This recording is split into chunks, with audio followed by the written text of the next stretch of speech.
Merci Madame la maire. Je commencerai cette intervention sur le budget 2025 en remerciant les services effectivement et leur travail pour la qualité des documents fournis comme je l'avais fait en commission.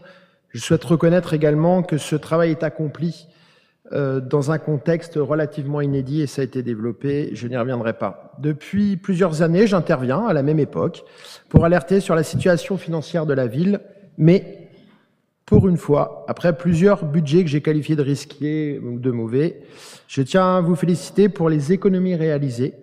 Ils totalisent 4,7 millions d'euros, en tout cas notifiés dans la page 5, que ce soit par la réduction des dépenses de communication aux frais de déplacement au sein de la collectivité, notamment en interdisant les avions. Pour les déplacements professionnels, ces efforts sont notables et nous les notons. On peut regretter toutefois qu'il ait fallu effectivement 5 ans pour les identifier, mais vous l'avez fait et nous en félicitons. Quelques remarques sur certaines politiques rapidement. Dans le budget, vous affirmez que la propreté est une priorité et vous mentionnez que la commune perçoit 1,4 million d'euros grâce à la redevance des producteurs de tabac, page 23. Si nous comparons ces chiffres à 2024, la hausse est importante, la hausse du budget propreté, puisque c'est près de plus de 900 000 euros.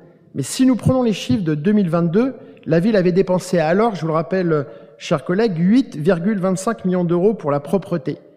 Cette année, le budget, je le rappelle, est de 8,48 millions d'euros, soit une augmentation de 230 000 euros entre 2022 et 2025, alors que, je le rappelle, en 2022, la ville ne percevait pas ces 1,4 millions d'euros pour améliorer la propreté dans l'espace public.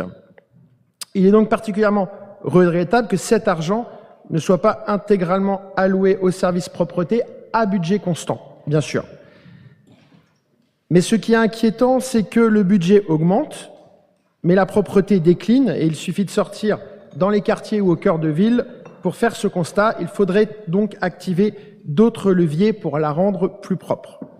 Autre remarque sur le commerce, vous mettez également en avant votre engagement fort en faveur du commerce rennais, page 28, mais cela coïncide avec une réduction du budget de la politique de commerce de proximité des actions commerciales. De plus, la destruction de parkings vilaines va commencer sans que vous ayez pris en compte les préoccupations des commerçants, notamment les études financières. La vacance commerciale à Rennes n'a jamais été aussi élevée, je l'ai dit tout à l'heure, et le chiffre d'affaires hors CHR et services a diminué, passant de 620 millions d'euros à 608 millions d'euros. Proclamer que l'on s'engage fortement pour le commerce en faisant l'inverse ne va pas améliorer la situation, même en période préélectorale.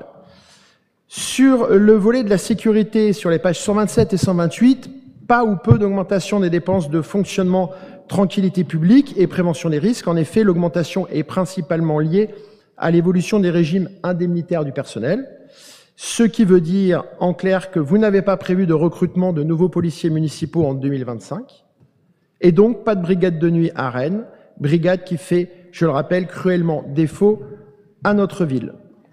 La politique proposée n'est pas à la hauteur du défi qui est imposé à la ville, à ses quartiers et à ses habitants. Nous avons entendu d'ailleurs l'investissement pour 40 caméras, mais cela illustre ma première intervention en début de conseil, sur le retard pris. Je ne vous rappelle pas les propos qui étaient tenus ici et les charges contre les caméras vidéo en 2020.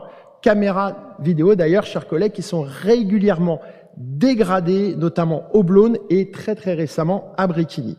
Des caméras, oui, mais des caméras qui fonctionnent, c'est mieux. Dernière remarque plus technique. Lors du ROB, j'ai posé une question sur le déficit de ZAC. Vous m'aviez répondu que cela relevait du budget. Alors, je vous avais posé cette question, en fait, Mathieu, car en 2022, cela avait bien été traité au ROB, d'où ma question précédente. Nous avons entendu que ce serait au BP que ce serait donné, mais aujourd'hui, nous n'avons toujours pas d'informations sur les déficits de ZAC. Comme l'a dit, et si j'étais un peu taquin, un illustre maire socialiste, quand c'est flou, c'est qu'il y a un loup. Puisque vous ne souhaitez pas nous fournir les éléments que vous nous avez vous-même annoncés, nous pensons que c'est un manque de transparence qui est un peu regrettable. De plus, j'ai posé une question en commission sur l'annexe du vote des taux, absente de la maquette budgétaire. Vous m'avez répondu que cela relevait du CA, mais finalement, dans la réponse écrite, vous écrivez que cela est bien prévu au budget, mais que vous n'avez pas eu l'état 1259 de la préfecture. Alors, c'est effectivement, permettez-moi de vous partager mon étonnement, car après avoir appelé plusieurs communes, il s'avère que toutes les communes appelées ont bien eu l'état 1259 de la préfecture permettant d'inscrire les taux dans la maquette M57. Le site d'ailleurs collectivitélocale.gouv.fr indique clairement que c'est une index obligatoire au vote du budget primitif.